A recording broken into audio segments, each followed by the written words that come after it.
કદાચ મોબાઈલનો ઉપયોગ કરતા જ હશો. હવે તો એવું થઈ ગયું છે કે મોબાઈલનો ઉપયોગ ન કરે તો ઊંઘ પણ ન આવે.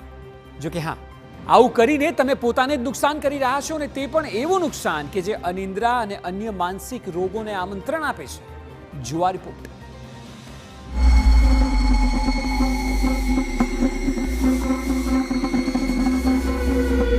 રાત્રે સૂતા પહેલા ફોન ઉપયોગ કરો છો?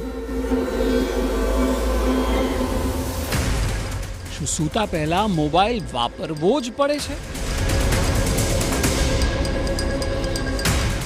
શું મોબાઈલ વગર ઊંઘ નથી આવતી?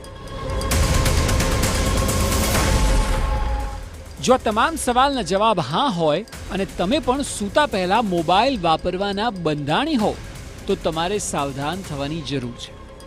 કારણ કે એક સર્વે થયો અને નોર્વેમાં આ સર્વે હાથ ધરાયો હતો, જેમાં 18થી 28 વર્ષના 45,000 લોકોનો સેમ્પલ લેવાયો.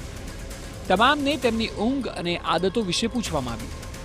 સર્વેમાં સામે આવ્યું કે તમામ લોકો સૂતા પહેલા ફોન વાપરતા. 1 કલાકથી વધુનો ઉપયોગ અનિદ્રાનું જોખમ વધારે છે તેવું પણ સર્વેનું તારણ છે. અને આ જોખમ લગભગ 60% સુધી વધી પણ શકે છે. જો કે એટલું જ નહીં, ઊંઘ પણ ઓછી કરી શકે છે. આખી એ બાબત પર સાયકોલોજિસ્ટનું કહેવું છે કે સ્ક્રીનની લાઇટ આપણા માટે સારી નથી અને તેનાથી ઊંઘની ક્વોલિટીમાં મોટો ફરક પડે છે. એના લીધે જે સ્લીપ હોર્મોન છે મેલેટોનિન, જે બહુ જ જરૂરી છે ઊંઘ માટે, એને બનવામાં બહુ જ પ્રોબ્લેમ થાય છે, ઇન્ટરફિયરન્સ આવે છે, કારણ કે જે સ્ક્રીનની લાઇટ છે એ આપણા માટે સારી નથી. સૂતા પહેલાં મગજ રિલેક્સ ને શાંત સ્ટેટમાં હોવું જોઈએ, પણ ફોનથી બહુ સ્ટિમ્યુલેટ થઈ જાય છે. એટલું સ્ટિમ્યુલેટ થઈ જાય છે કે ઊંઘ આવવામાં પછી પ્રોબ્લેમ થાય છે, કે દુનિયાભરનો ન્યૂઝ જોઈને મગજ એટલું સ્ટિમ્યુલેટ થઈ જાય છે કે એ રિલેક્સ નથી કરી શકતું, જે એને કરવાની બહુ જ જરૂર છે. આ સ્થિતિમાં સાયકોલોજિસ્ટ કેટલીક ખાસ વાતોનું ધ્યાન રાખવાનું પણ કહે છે, જેમ કે સાંજ પડ્યા બાદ ફોનનો ઉપયોગ ઓછો કરવો, બને તેટલું સ્ક્રીન લાઇટથી દૂર રહેવું. સાંભળો. અમે લોકો એવું સજેસ્ટ કરીએ કે સાંજના ટાઈમ પછી જેટલું ઓછું સ્ક્રીન યુઝ થાય એટલું ઓછું રાખો. ફોનને તમારી બાજુમાં રાખીને ના ઊંઘો. સૂતા પહેલાં ફોનને દૂર રાખો, કે સ્ક્રીન ટાઈમ જે છે એને બહુ જ સરખી રીતે રેગ્યુલેટ કરો કે કેટલા કલાક આ સ્ક્રીન ટાઈમ હોવું જોઈએ. રિવેન્જ બેડ ટાઈમ પ્રોક્રેસ્ટિનેશન કરીને બી એક નવો ટર્મ છે, જ્યાં માણસને લાગે છે કે આખો દિવસ મેં કામ કર્યું, હવે મારા રિલેક્સેશન ને શાંતિ માટે રાત્રે હું ફોન જોઈશ. આપણને એવું લાગે કે આપણને થોડુંક એન્ટરટેનમેન્ટ છે, થોડું લાઇટ છે, પણ એકચ્યુઅલી આના ગેરફાયદા વધારે છે.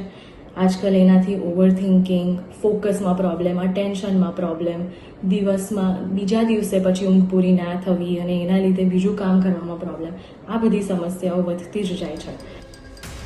રાત્રિ દરમિયાન સતત ફોનના ઉપયોગને લીધે બીજી એક મોટી સમસ્યા સર્જાય છે કે ઊંઘની ગુણવત્તા પર મોટી અસર થાય છે અને તેથી દિવસ દરમિયાન ઊંઘ આવી શકે છે, જે અન્ય પ્રવૃત્તિઓમાં વિક્ષેપ તરફ તમને દોરી જાય છે.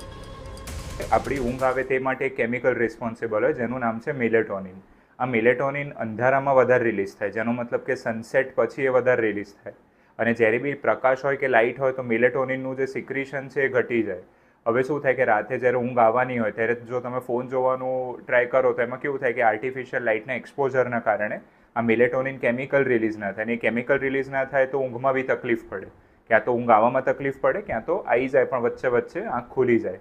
એટલે મારું રેકમેન્ડેશન ખાસ એ રહે છે કે તમે ઊંઘો એના અડધાથી પોણા કલાક પહેલાં એટલીસ્ટ ફોન સાઈડમાં મૂકી દેવો અને મે બી એને કોઈ બીજી એક્ટિવિટીથી રિપ્લેસ કરવું, જેમ કે એક સારી ચોપડી વાંચી લેવી, મેડિટેશન કરવું, એટસેટ્રા. જે પ્રકારે લોકો સૂતા પહેલા ફોનનો ઉપયોગ કરે છે તેનાથી ચિંતા વધે તે ખૂબ જ સ્વાભાવિક છે, કારણ કે લોકોને પોતપોતાના રૂમમાં સૂતા પહેલા ફોનનો ઉપયોગ કરવાની હવે વ્યસન જ થઈ ગઈ છે. અને આ વ્યસનના ફાયદા કોઈ જ નથી, પરંતુ નુકસાન જ નુકસાન છે. જરૂરી છે કે લોકો જાતે જ સમજે અને પોતાની આ આદતને સુધારવાનો પ્રયત્ન પણ કરે.